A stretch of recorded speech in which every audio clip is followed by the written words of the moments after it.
90 میں 2 ملین کے یعنی کہ 20 لاکھ کے ان کے ایسٹ تھے. 1998 میں یعنی کہ 8 سال بعد ان کے 15 ملین یعنی کہ 1.5 کروڑ کے ایسٹ تھے. اس کے بعد یہ 2008 میں وزیر اعلیٰ بنتے ہیں اور ان 10 سالوں میں ان کے ایسٹ 7.25 ارب روپیہ ہو جاتے ہیں. ماشاءاللہ اتنی ان کو کامیابی، ان کے ہاتھ میں کچھ سونے کی چھڑی تھی کہ جس چیز کو ہاتھ لگاتے تھے وہ سونا ہو جاتا تھا کہ 7.5 ارب روپیہ جو ہے ان کے ایسٹس ہو گئے. اور ان کا طریقہ واردات بڑا کلیئر تھا. 2 قسم کے بے نامی اکاؤنٹس کھولتا تھا اور یہ سلمان ساری چیزوں کو اوورسی کر رہا تھا. ایک وہ تھے جو کہ لوکل ٹھیکیدار جو تھے اور باقی لوگ جو تھے جو کہ ان کے کرپشن کا پیسہ ان کے اکاؤنٹس میں جمع کراتے تھے.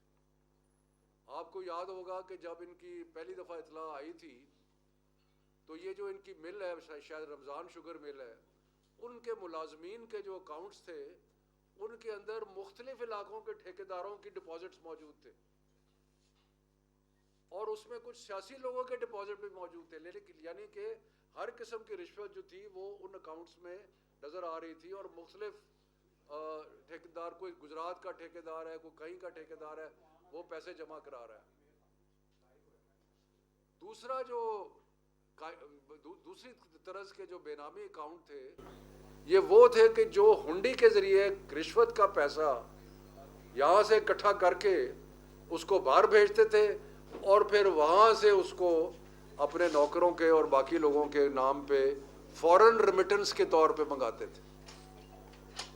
16 ارب روپیہ ان کے اکاؤنٹس میں سے نکلا.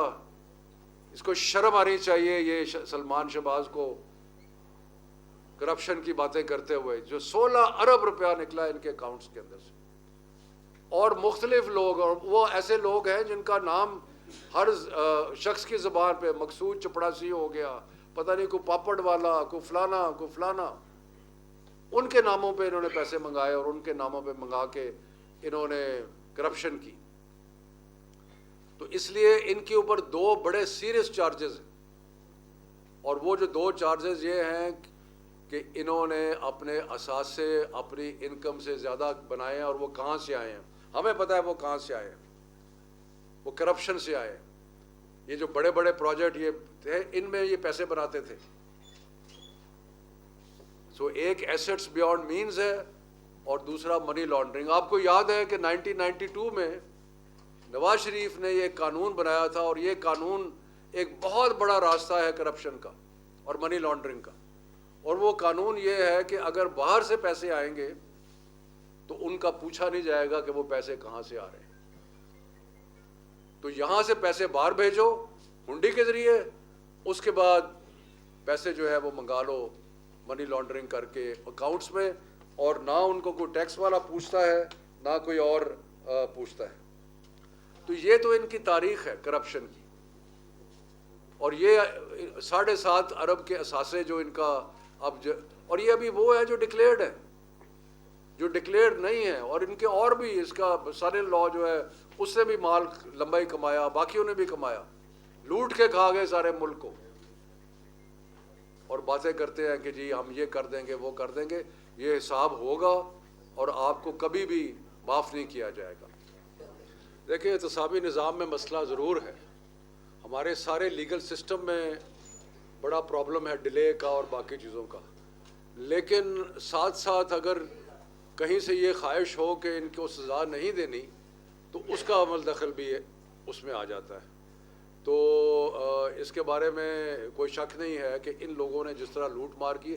دیکھیں سیدھی بات ہے، 200 ٹیٹیاں لگی ہیں ان کے اکاؤنٹ کے، 200 ٹیٹی باہر سے پیسے آئے. وہ بھی کسی ایک ٹیٹی کا بتا دو کہ آپ نے باہر کوئی انکم ڈکلیئر نہیں کی، آپ نے کوئی جائیداد باہر ڈکلیئر نہیں کی، آپ نے کوئی کاروبار باہر ڈکلیئر نہیں کیا، آپ کو باہر سے پیسے کہاں آ رہے ہیں؟ مطلب اگر پاکستان کی تاریخ میں کوئی اوپن اینڈ شٹ کیس ہے، یعنی کہ جس میں کوئی لمبی چوڑی گواہی ایویڈنس کی ضرورت ہی نہیں ہے، وہ یہ ہے کہ یہ 16 ارب روپیہ جو ان کے نوکروں کے اکاؤنٹ میں آیا ہے اور پھر وہاں سے ان کے اکاؤنٹ میں ٹرانسفر ہوا ہے وہ بھی نظر آ رہا ہے. تو بتا دیں کہ جی یہ ہمیں فلاں صاحب نے یا کوئی بینیفیکٹر یا اس میں تو وہ قطری خط بھی نہیں ہے، اس کے بھی بغیر ہے یہ. وہ تو کم از کم نواز شریف نے تو ایک جھوٹا سچا کیا جھوٹا ایک قطری خط نکال دیا تھا، یہاں تو کوئی قطری خط بھی نہیں ہے. تو اس لیے یہ بالکل سیدھا سیدھا لوٹ مار کا نظام ہے، اور یقیناً ہمارا احتساب کے نظام کی بھی کمزوری ہے. شفقت صاحب گزارش یہ ہے، شفقت صاحب ایک سوال، گزارش یہ ہے کہ یہ چلو مسلم لیگ نون آپ کے دور حکومت میں یہ کہتی رہی ہے کہ نیب کے سخت قوانین کی وجہ سے ملک کی معیشت تباہ ہو رہی ہے، انویسٹر باہر سے نہیں آتا، لہذا نیب کے قانون بڑے سخت ہیں، تباہ ہو رہا ہے ملک. اب تو انہوں نے آئین میں ترمیم کر لی ہے، نیب کو بالکل ہی لنگڑا لولا بنا دیا. کیا ملک میں ترقی ہو رہی ہے؟ یہ آپ نے اپنے سوال کا جواب خود دے دیا کہ ملک میں کوئی ترقی نہیں ہو رہی. اگر نیب کو مفلوج کر کے اور اکاؤنٹیبلٹی کے سارے نظام کو ختم کر کے اگر اس سے کوئی بہتری آئی تھی تو آپ دیکھ لیں. اصل میں یہ جو ہماری اشرافیہ نے لوٹ مار کی، اور خاص طور پہ نواز شریف اور شہباز شریف اور آصف زرداری، انہوں نے کھوکھلا کر دیا ملک کو. اس لیے پاکستان کی عوام جو ہے ان کو قبول کرنے کے لیے تیار نہیں. اچھا اب آپ ان کی باری ان کی باری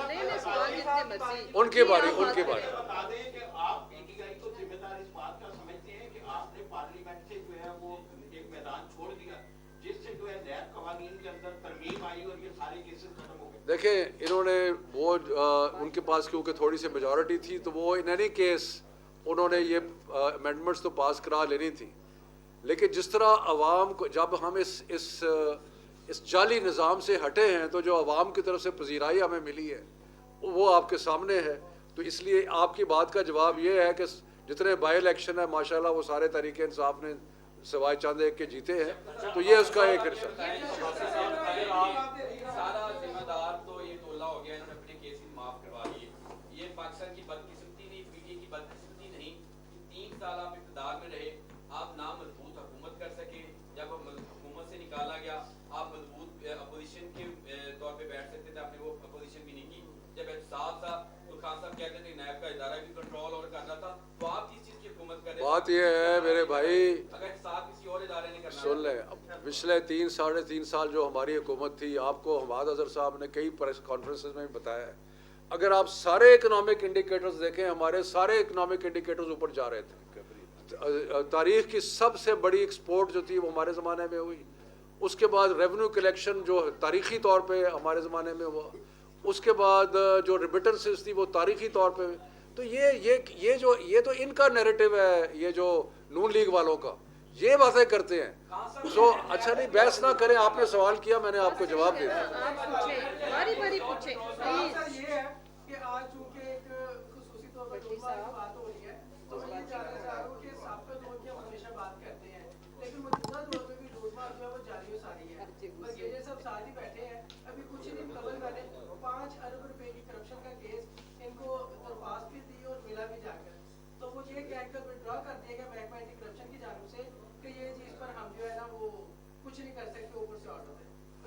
نہیں ایسی کوئی بات نہیں ہے. کوئی بھی کرپشن کا کیس ہے ہم اس کی بھرپور انکوائری کریں گے. صاحب ایک سوال لے لیں. اچھا ٹھیک ہے نا. اچھا ان سے بات کرو. آپ سوال